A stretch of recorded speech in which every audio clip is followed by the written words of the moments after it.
کہتے ہیں کہ ولی کی پہچان ماں کے پیٹ سے ہی شروع ہو جاتی ہے۔ جب حضرت عبد القادر جیلانی رحمت اللہ علیہ اپنی والدہ بی بی ام الخیر کے پیٹ میں تھے تو رمضان شریف میں دن کے وقت ماں کا پیٹ ہلکا رہتا، جیسے کوئی اندر سے روزہ رکھ رہا ہو۔ لوگ کہتے یہ بچہ تو ابھی پیدا نہیں ہوا اور روزہ بھی رکھتا ہے۔ سبحان اللہ، یہ علامت تھی اس روح کی جو آنے والے وقتوں میں سید الاولیاء کہلائی۔ جب حضرت غوث پاک پیدا ہوئے تو ماں نے دیکھا کہ وہ کسی بھی عورت کا دودھ نہیں پیتے۔ کئی دائیاں بدل دی گئیں لیکن ایک ہی بات سامنے آتی، یہ بچہ صرف پاک و طاہر لبوں سے نکلنے والا ہی پیتا ہے۔ پھر ایک بزرگ نے فرمایا، یہ اللہ کا ولی ہوگا، اس کی روح حرام کو نہیں چھو سکتی۔ 18 سال کی عمر میں آپ نے بغداد کا رخ کیا، کندھے پر علم کی تھیلی، آنکھوں میں دیدار حق کی طلب۔ بغداد اس وقت علم کا مرکز تھا۔ آپ نے امام ابو سعید المخارمی رحمت اللہ علیہ کی خدمت میں بیٹھنا شروع کیا۔ پھر تو ایسا ہوا کہ علم لرزتا تھا ان کے ذہن میں داخل ہونے کے لیے، اور حکمت ان کے لبوں سے جھرنے کی طرح بہتی تھی۔ ایک بار جمعے کے دن ممبر پر کھڑے ہو کر آپ فرماتے ہیں، قدمی حاجی ہی لا رقبتی کلی ولی للہ، میرا یہ قدم اللہ کے تمام اولیاء کی گردن پر ہے۔ اس اعلان سے زمین کانپ گئی اور فلک نے سکوت اوڑھ لیا۔ السلام علیکم دوستوں، آپ سبھی کا ہمارے note book life YouTube channel میں تہہ دل سے خوش آمدید ہیں۔ کہا جاتا ہے اس وقت دنیا کے تمام اولیاء نے اپنے دلوں میں سر جھکا لیا۔ اس میں خواجہ غریب نواز بھی شامل تھے جو اس وقت اپنے مریدوں کے ساتھ تھے۔ انہوں نے سر جھکا کر کہا، وہ غوث بغداد ہیں، ان کا حق ہم پر واجب ہے۔ حضرت غوث پاک کا جلال صرف باتوں میں نہیں تھا، بلکہ وہ ظالم حاکموں کو اللہ کے خوف سے لرزا دیتے۔ ایک وقت کا واقعہ ہے، ایک بادشاہ نے ظلم کی انتہا کر دی۔ غوث پاک کو خبر ہوئی تو آپ اکیلے ہی اس کے محل کی طرف بڑھے۔ محل کے دروازے پر پہنچ کر آواز لگائی، اے ظالم، اللہ کی پکڑ سے ڈر۔ جب وہ باہر نکلا تو آپ کے چہرے کا نور دیکھ کر بے ہوش ہو گیا۔ لاکھوں لوگ آپ کے پاس آتے تھے، کوئی شرابی، کوئی چور، کوئی غافل، مگر جب آپ کی نظر ان پر پڑتی تو دل کانپ جاتا، آنکھیں رونے لگتی اور زبان پر صرف ایک لفظ، یا اللہ مجھے معاف کر دے۔ گناہوں کے دریا آپ کی ایک نظر سے سوکھ جاتے، رات تھی مگر نور سے بھری ہوئی۔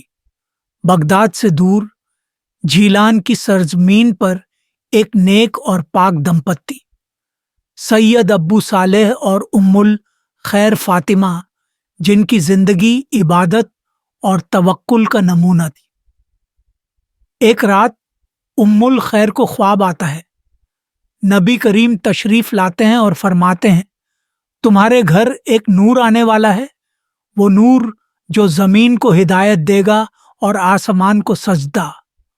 اور پھر رجب کا مہینہ، جمعہ کی رات، 11ویں تاریخ، ایک ایسا بچہ پیدا ہوتا ہے جس کے آنے سے گھر نہیں، زمین کانپ اٹھتی ہے۔ حضرت عبد القادر جیلانی رحمت اللہ علیہ۔ یہ بات معمولی نہیں تھی۔ آپ جب پیدا ہوئے تو جب بھی رمضان کا روزہ ہوتا، آپ ماں کا دودھ نہیں پیتے۔ لوگ حیران ہوتے، مگر ماں کہتی، یہ بچہ ولی ہے، اس کے اندر تسلیم ہے، تہجد کی روح ہے۔ لوگوں نے چشمدید گواہی دی کہ یہ بچہ چاند کی طرح چمکتا ہے اور اللہ کی رضا میں سانس لیتا ہے۔ یہ بات معمولی نہیں تھی۔ آپ جب پیدا ہوئے تو جب بھی رمضان کا روزہ ہوتا، آپ ماں کا دودھ نہیں پیتے۔ لوگ حیران ہوتے، مگر ماں کہتی، یہ بچہ ولی ہے، اس کے اندر تسلیم ہے، تہجد کی روح ہے۔ लोगों ने चश्मदीद गवाही दी कि ये बच्चा चांद की तरह चमकता है और अल्लाह की रज्जा में सांस लेता है। जब 18 बरस की उम्र में आपने अपनी माँ से इजाजत ली इल्म की तलाश में निकलने की, माँ ने आंचल से एक मोहर निकाली और कहा, बेटा, ये तेरे बाप की निशानी है, इसे अपने दिल से लगा लेना और कभी झूठ, हराम या गुनाह के पास मत जाना।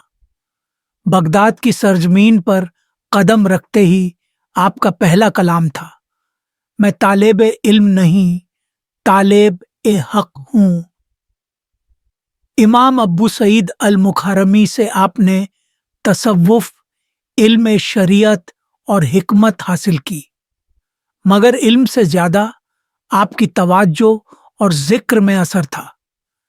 मुल्क ए ईरान का शहर सीस्तान और उस पाक शहर के एक नेक दिल खानदान में 14 रजब 536 हिजरी को एक ऐसी रूह इस दुनिया में तशरीफ लाती है जिसकी एक झलक देखने को फरिश्ते भी तलबगार हों।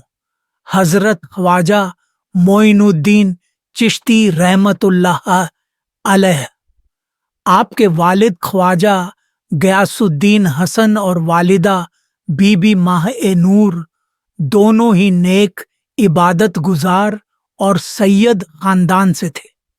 कहते हैं जब आप पैदा हुए तो घर में नूर छा गया। आपकी आंखों में एक सुकून और चुप में एक असर था। ख्वाजा साहब का बचपन खिलौनों से नहीं, कुरान की तिलावत और बुजुर्गों की महफिलों में बीता। छोटी उम्र में ही आप नमाजों के पाबंद, जिक्र और दरूद से लबरेज हो गए। आपका एक वाकया मशहूर है। एक रोज मस्जिद में तिलावत करते हुए देखा गया कि आपके सर के ऊपर एक सांप घूम रहा है, मगर आपको कोई खौफ नहीं। किसी ने पूछा तो जवाब मिला, जब दिल अल्लाह से लगा हो तो दुनिया का डर कैसे ठहरे।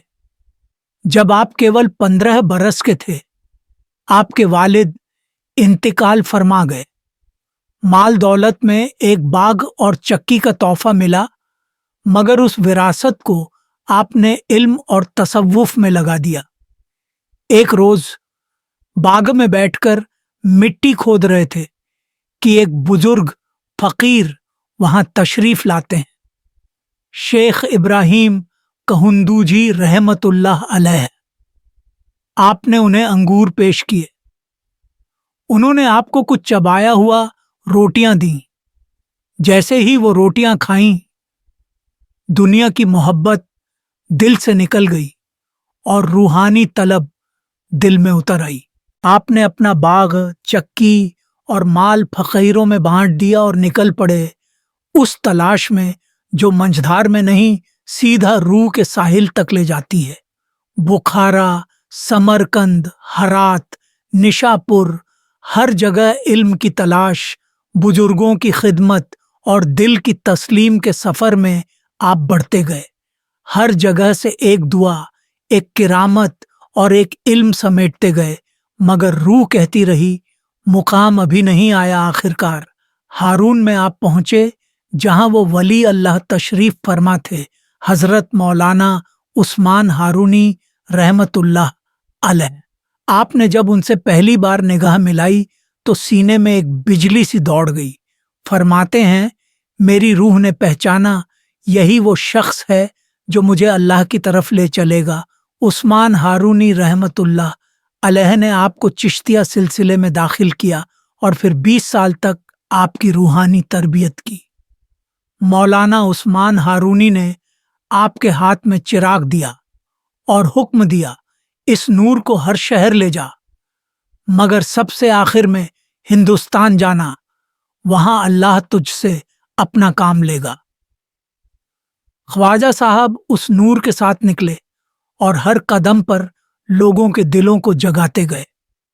ख्वाजा गरीब नवाज, जिनके लहजे में इल्म और निगाह में रहमत थी, अब हिंदुस्तान की तरफ बढ़ रहे थे, जहां उनका इंतजार कर रही थी एक सरजमीन जो जुल्म से लथपथ थी मगर उस पर उतरने वाला था।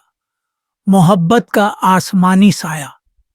ये वो लम्हा है जब इल्म से आगे बातिन का सफर शुरू होता है। गौसे पाक बगदाद में तशरीफ फरमा थे।